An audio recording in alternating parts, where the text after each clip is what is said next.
Gargwa! I'm gonna be the best rider ever! What? No fair! Why can't I ride a Gargwa? Ladies, gentlemen, and Monsties of all ages, thanks to the folks over at Capcom, we have been given some proper early access to the full game of Monster Hunter Stories 3 Twisted Reflection, and while we have of course played far beyond this point, we can only share and talk about the game up to the end of the second region of the game, being the first region is Azuria, the second region is the Kinship Timberland. However, yesterday I talked with you all about my sort of first impressions from the section that we can discuss, and today I instead want to focus on what is new, specifically what is different compared to what is in the demo, both mechanically and in terms of the monsters and monsties that you can find between the end of the demo and the end of what I'm allowed to talk about as of now, as well as specifically kinship attacks for each of the monsters that are new as Monsties in Stories 3.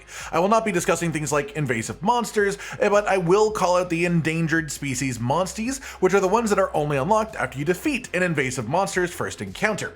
That said, let's get into it properly here. First up with the monsters and Monsties, as I know that is a big thing a lot of people care about most. Magnamalo is a monster fight, but not acquirable as a Monstie, at least at this point in the game, and as those who have been paying attention to pre-release content will probably already know, we have actually seen Magnamalo confirmed as a Monstie properly already in official footage. In the second region, called Kinship Timberland, there are 5 different zones inside of it, so one more than Azuria has. In these regions, the natural Monsties you can collect eggs for in Mount Kinalta are Garangolm, who had been spotted previously as a monster, but is in fact a full proper Monstie as well. For Garangolm, as he's brand new as a Monstie in Stories 3, here is his kinship attack as well, and this is one of my favorite kinship attacks in the entire series. It is incredible. Garangolm punches his hands together, he rocket jumps up from the ground, creating a patch of like molten rock underneath him, then he punches downwards from the air with his mossy hand, dripping a bit of water, and when that water droplet connects with the magnified ground from the rocket punch, it causes a massive explosive reaction, and it is just beautiful. Back to the Monsties in Mount Kinalta, there is Seregios, who is not new for the Stories series, but it is unusual to have access to a Seregios this early on in the game. Great news for people who love Seregios, honestly.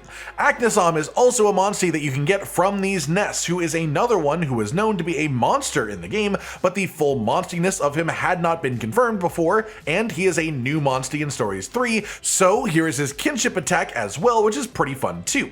He turns on night mode, stands in lamp mode, and then rains bouncing fireballs forward towards the enemy, not in order to hit them, but to essentially trap them in a corridor of burning flame. He then puts his head in lance mode and charges forward into the enemy, a nice solid kinship that uses his unique quirks as a monster as well. Back to Mount Kinalta, the next Monstie that you can find here naturally as an egg is Aurora Somnicanth, the Somnicanth subspecies. Base Somnicanth, the base version of the monster, was already known and confirmed, but Aurora Somnicanth specifically is new to confirm here, and feels a bit odd to do these subspecies first here, but here's the kinship it has as well. Aurora Somnicanth swims forward, its target on like an island in the midst of water, and then emits a freezing gas as it swims around the actual landmass, before then popping up into the sky to emit a storm of icicles forward that look just gorgeous.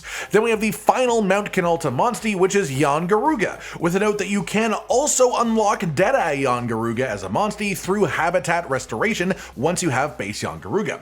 Second zone on the list in the Kinship Timberland is Cataracts. It has Pookie Pookie, Arzuros, then regular Somnicanth is a natural Monstie egg you can find here as well, and I actually like her kinship far more than Aurora's, as she starts the same way, swimming around an island with a monster on top of it, emitting sleep gas instead of frosty gas as she sort of goes around it. Then she jumps up above and she actually uses her seashell silliness to cause an explosion right above the enemy at the apex of the jump, which is lovely, and this also does bonus damage if the Monstie that you're targeting has abnormal statuses like sleep. Next Monstie that you can get in Cataracts is Tetranodon, who had previously been seen as a monster in some of the early footage from the game, but now confirmed as a proper full Monstie with another one of those absolutely incredible kinship attacks. He stomps his right foot down, which erects a wall of rocks, creating a sumo arena around him and his enemy, trapping them with him. Then he charges forward while performing Gum Gum Gatling with open hand strikes, and then one final large strike to finish it off. Final Monstie naturally in the Kinalta area then is Purple Ludroth. Then we have the Howlin' Forest. Natural Monsties that you can find in eggs here are Great Azuchi, who was not known at all before this to my knowledge, and I love the way that he looks in Stories color aesthetic, and as another brand new Monstie for Stories 3, I will also show Great Azuchi's Kinship skill 2, which is Whirlwind Sickle. He does a sick multi-flip up into the air, and then he starts slashing quicker and quicker with his tail until he's moving so fast that there are like after images of him also slapping their tail around, and it just fits his monster personality extremely well. Then in this area as well, we have Aknasom again and Yangaruga, both of which we already talked about in a different region. Then Bishotten is here, who was also actually only recently revealed, I believe, at the Taipei Game Show, so still not particularly highly known, and he is one of my favorites as a Monstie, both because I love him as a monster, and because his actual attacks are really fun in Stories. He's basically like a multi-status turret, and here's his Kinship attack as well, as he is also a new Monstie in Stories 3, and it's just him spinning around on his tail, throwing out loads and loads of fruit. Then while the storm is in motion, he grabs one specific fruit and perfectly power throws it right at the target's face. Last Monstie that you can naturally get in Howlin' Forest is Pookie Pookie once again. Then we move on to Blessing Hill, natural Monsties, and here being Bishotten, the Canine, or Palamute, whichever of those two things you want to call it. Then Purple Ludroth, Great Azuchi, and Arzuros. The final zone then is the Frozen Grotto, which has Somnicanth, Tetranodon, Red Kezu, Aurora Somnicanth, and then a regular Kezu as well as the natural Monsties that are in this area. While we're here, I should also mention that the region's egg skills here are Unscathed, removing damage taken when you win a head-to-head, High Morale, which extends buff duration when applied by the Monstie itself, then Speed Resilience, which is just reduced damage taken from speed attacks. And then on top of that, I should also mention the Endangered species as well, which to be clear includes 2 endangered species that are in Azuria, but not accessible in the demo version of the game. Those being Legiacris, the classic crocky flagship boy, and he also can unlock Ivory Legiacris, specifically through the Habitat Restoration system. The other remaining Azuria endangered species is Astalos, meaning that you can have Astalos quite early on, and as you might imagine, you can also get Bolt Reaver Astalos specifically through the Habitat Restoration system too. So another deviant that you can get relatively early on in the game. Then for the endangered species in Canalted Timberland, one of them I have already covered, but not mentioned it was endangered as it's a bit of a story beat, so I won't explain that. But then the others are Mizetsune, who looks gorgeous with the color swap system in this game too, and you can also get Soul Seer Mizetsune by fulfilling the requirements with Habitat Restoration. So again, another deviant that you can get. And then another endangered species here is Nargacuga, who can then unlock both Green Nargacuga as a subspecies and Silverwind Nargacuga as a deviant Monstie through the Habitat Restoration system too. You may have noticed a bit of a pattern with what's getting chosen to be endangered species here. I won't point it out specifically, but you probably have a bit of an inkling.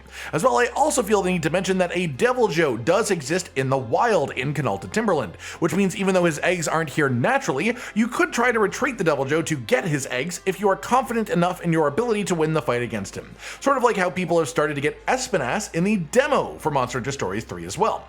Beyond that, a mechanical thing, I talked about it in the video that we put out yesterday, but the Rite of Channeling, while not in the demo, is in fact in the full game, so you can move genes from some Monsties into different Monsties, and it's more convenient than ever, boasting features like Monsties not being consumed when used for the Rite of Channeling, so you can take multiple genes from a singular Monstie. You can unlock something like a level 60 skill early as well for a material that is limited, but not too limited, and you can move genes around within a Monstie to rearrange for bingos nicely and easily, but the big feature in my opinion is that you can search for genes through a list instead of just looking at what each monster has, and you can also make the list screen show genes that you have not acquired yet as well, and it will even tell you what Monsties can get them and a bit of information on how to do so too. The list, sort of the long and short of this system is that it's actually way easier to build Monsties properly than it ever has been before, and it's just absolutely incredible. And I think plenty of people who may not have engaged much with this system in the past will find it much more approachable in Monster Hunter Stories 3. On top of that, there's things like meals that you can have at the camps, but the more important part of that is that you can unlock more versions of these meals and variations of them, which can do things like increase retreat rate of monsters from combat or increase the chances of rare effects happening in the dens that you enter as well, among other options too. The Emporium cats also have an expanded selection of things that they sell in general once you reach the second region, which includes loads more skill gems for weapons and armor, among other things as well that you might find useful on this list.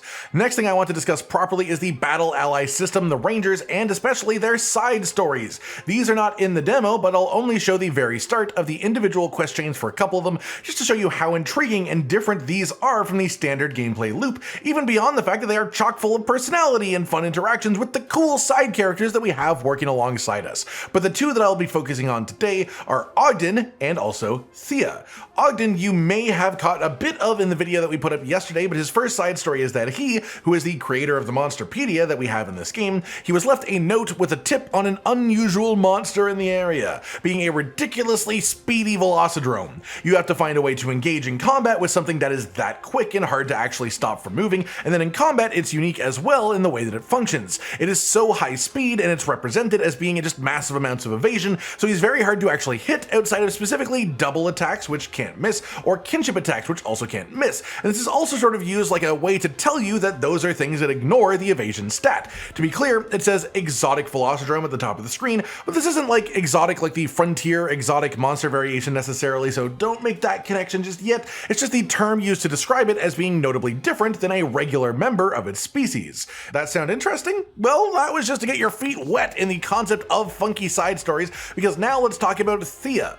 Thea's first side story explains that out of all of the Poogies that escaped her family farm, there's a specific group of them called the Gale Force Porkers, who are big and mean and fast as the wind. You might think that you just fight the big Poogie when you find it or something like that, but that is not the case. Instead, you enter a kart racing mini game where you have to race against the Poogie while on your Ratha, and there are mushrooms that act as speed boosts and mushrooms that slow you down instead if you get the wrong one. So the whole little racing mini game that they created for this specific side story, which was just so unexpected, so completely out of left field, and I absolutely adore that they did it. Beyond that, there is of course the story of the side stories itself, and I don't want to give too much away about them, as I think that the story of this game is a thing that you should absolutely experience yourself, even if you let yourself learn about every monster that shows up in the game. But I will say that there is a lot more actual emotion and history behind these characters than is immediately apparent. For example, you probably didn't know that Cora married Ogden's son, which immediately connects those two characters on a deeper level than just being like ranger buddies like the rest of us, and that's just the surface level of it all. Each side story has its own completely different feel that ties in with the characters themselves, and they're all fun in their own way too, and each side story also unlocks something unique that is related to the ranger the quest is from too. On top of that, they don't also stay stagnant as one stagnant being throughout the game. Within the scope of what I'm allowed to talk about, the rangers, at least they do actually upgrade and change their weapons a little bit. Like Eleanor starts using the Aknasom Greatsword, and then Ogden starts using the Garangolm Hunting Horn as just a couple of examples here. Then finally, the last thing that I sort of want to mention here is another method of traversal that is unlocked in the Canalta Timberland, which is Ground Dive. If you played a bunch of the demo and explored properly, you may have found this spot here that lists itself as being Ground Dive and wondered what it does, as there were no Ground Dive capable Monsties in the demo. But just to show you one example of what Ground Dive does in this game, you burrow in, then pop up on a rock right nearby. That is essentially this right here is the highest place up that you can get around here, and there's some stuff to grab up here like a Poogie, but sometimes this can lead you to stuff like dens that you wouldn't otherwise be able to get to. Sometimes it will lead you to equipment, sometimes to full monsters as well. Finally, to write us out today, I'll just let you watch a little bit more of the Magnamalo fight. This isn't like the craziest thing in the world necessarily, but I love the way that Magnamalo is represented in this game. I love him visually so much. Why does he feel so much more friend-shaped in this than he does in Rise or Sunbreak? I don't know why, but his actual just proportions in stories alone make him rise up so much more for me in the monster rankings. Generally speaking, I do visually prefer monsters in stories compared to their mainline versions, as they're just way more vibrant and colorful, and I adore that to bits, but Magnamalo specifically is a rare instance where the actual full shape of him is noticeably different, and the extra chunkiness and roundness of him just makes me appreciate him just so much more as a monster than I normally would, as weird as that might be. And it's just one example of the various reasons that I love this game that aren't quite as flashy. There are full-on massive game-spanning mechanics that are such large improvements over the previous games in the story series. The story itself is so much more mature while still having that same sort of frequency and style of humor as the first games. Then there's kinship attacks, which are literally super attacks designed for every Monstie, even the ones that don't even have super attacks as their actual mainline monster fight, which then adds even more personality to the lower tier guys, and I love the lower tier monsters. But even just on such a small level as the shape difference of a monster like Magnamalo when brought into the story series, it makes just a big difference in how I will then perceive them moving forwards. I love stories as a series, and in my opinion, at least Stories 3 is the best that this series has ever had to offer, at least as far as the feel of combat, the world building, the story, and the actual monster and Monstie selection and such too. I will say that at least as of this point, there's no multiplayer at all in the game, and I I do feel the need to mention that I don't believe there are like herbivore Monsties this time around. Like there's no Aptonoth egg, for example, that I have seen. So if those are make or break things for you in this type of game, they are worth considering, but the rest of the package is just so beautifully formed. That does it for today then, everyone. I hope you've enjoyed this video and this deeper dive into what is going on in the rest of the area that we can preview and show to you all in Stories 3. Let us know in the comments down below if you have any questions, and if it's something that we are allowed to answer, we will try to do so either in the comments themselves or within one of our early videos about the game more directly as well. Like if you liked the video, subscribe with the notification bell for more, and most importantly, ladies and gentlemen, until next time, stay sweet.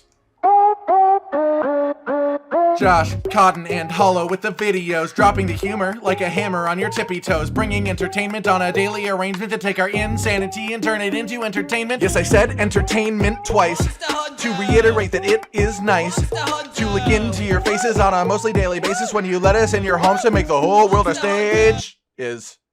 Goodbye.